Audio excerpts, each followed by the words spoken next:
all the people that called you crazy when you were speaking about conspiracy theories, dinosaurs, aliens, jabs, fluoride, chemtrails, they will be the same people that come to you for answers. Remember they said we should wear our 10 hats? It seemed like all of our conspiracy theories was really conspiracy facts.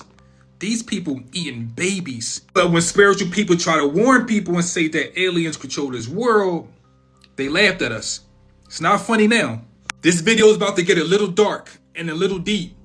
Stay with me. Everything in this reality is being exposed. You could be a non-spiritual person with your eye closed, your third eye not working, you will still see the truth. We are about to go into a spiritual shift. They are not losing their power because they never had none. The power is just being returned back to the people they stole it from. The people that control this world, they made the internet to trap us in the spider web.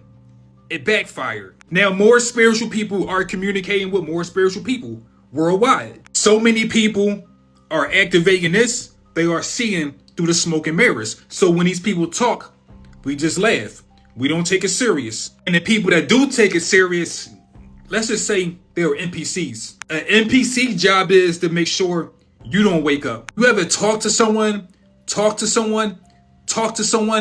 some of the realest shit, and they say, huh? What? What you say?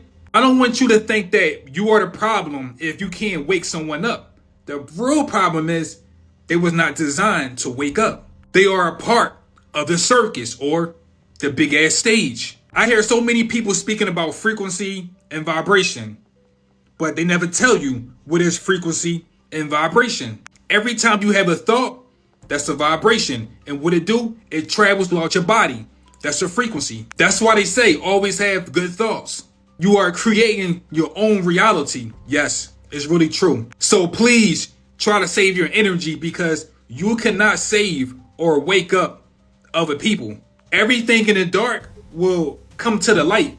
And these people that control this world, they are being exposed. But here's the tricky part. We are so desensitized, we lost our emotions. Right now, this is just another test. They are telling you everything they are doing to see how we will react. Some people will get mad. Some people will say, it's not true.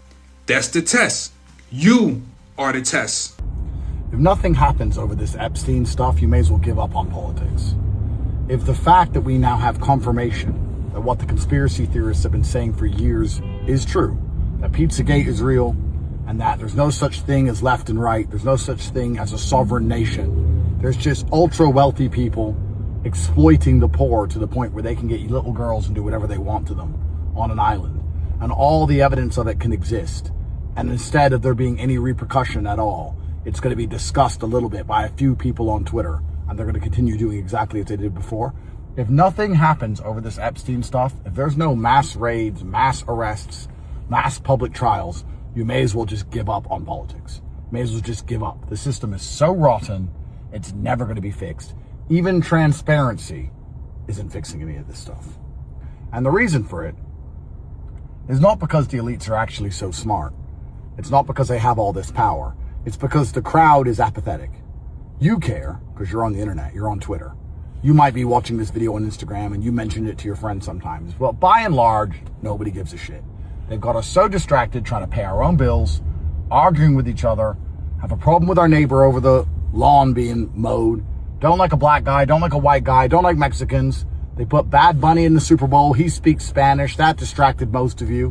What were you watching the Super Bowl in the fucking first place for? Who gives a shit?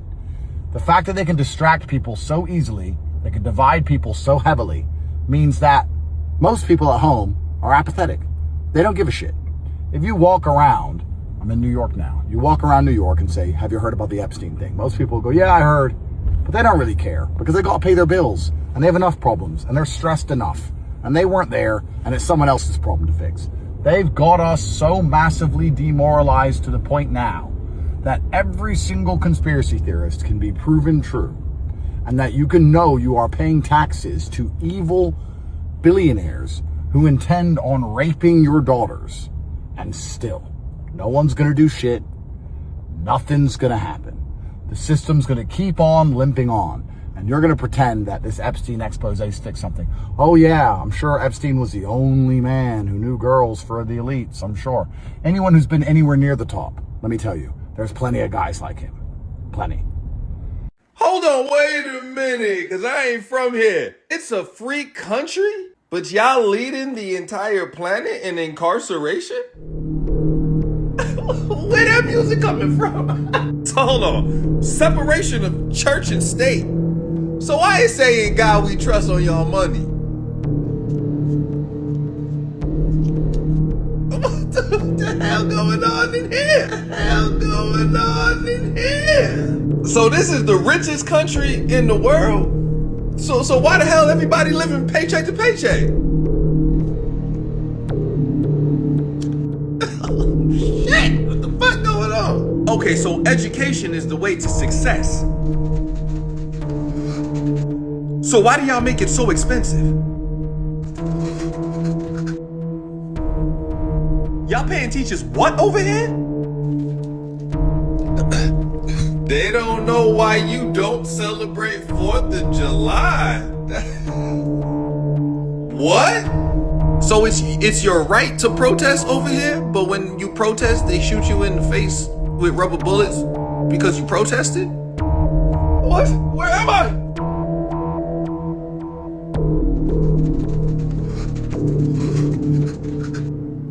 That don't make any sense. Y'all be cutting down trees that produce fruit? Free food? Oh, what? Where am I? Where am I? Why do the people in charge of the world want you to know anything? Who are you? Get over yourself for a second. They don't give a if you live or die. You could die in a car crash right now. You think they give a about you? They don't want you to know anything. They want you to believe things, and they want you to believe the things that suit their agenda. They don't want to educate you ever. They want to propagandize you.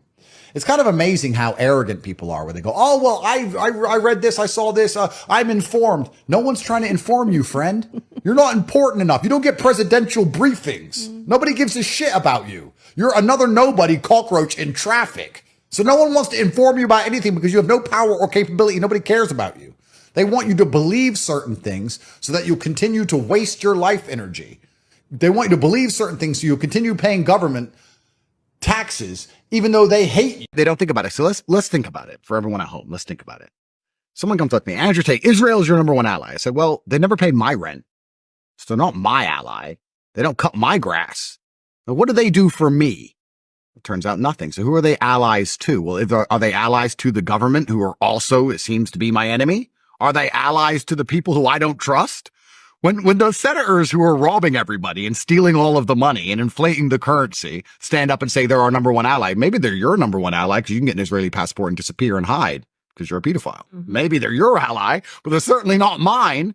So why is anybody even repeating this trope? Whose ally are they? Right. I said that. They protect pedophiles. They literally... They're allied to the criminal class. So I'm like, where is this coming from? They also performed a terrorist attack and got away with it because of, I'm assuming, the blackmail they have on politicians. But the USS Liberty, we can't even talk about that in America. Yep. It's like this no-go zone. You can't talk about that, or the press is going to label you an anti-Semite for knowing that they murdered and tried to get away with it by flying in planes, unmarked planes, and bombing the USS Liberty to drag us into their war with Egypt. Yep. That's not my ally. Not from a political standpoint, not from a personal standpoint. The second your state is protecting pedophiles and allowing them to escape from America after they've molested children, and then you go, oh, we'll keep them safe here. And on top of that, you get to take our tax dollars. We can't even extradite our pedophiles. Yeah. And you why are you saying that? And isn't an ally reciprocal? Like, shouldn't it go both ways? Like, what do they do for us? I understand we fight their wars for them and we protect them and we give them weapons and we do everything they want. That's fine. They're surrounded by enemies. For some reason, nobody seems to like them. That's fine. What do they do for us? Ever. Anything. Ever. It's really... No one can tell you. No one can tell you. And then, of course, people are so emotionally invested in the idea of Israel. When you mention these things, they just repeat that trope. Well, they're our number one ally. It's like, I think you need to first understand the word "are," who "are" is. And secondly, understand the word ally, because ally is supposed to go both ways.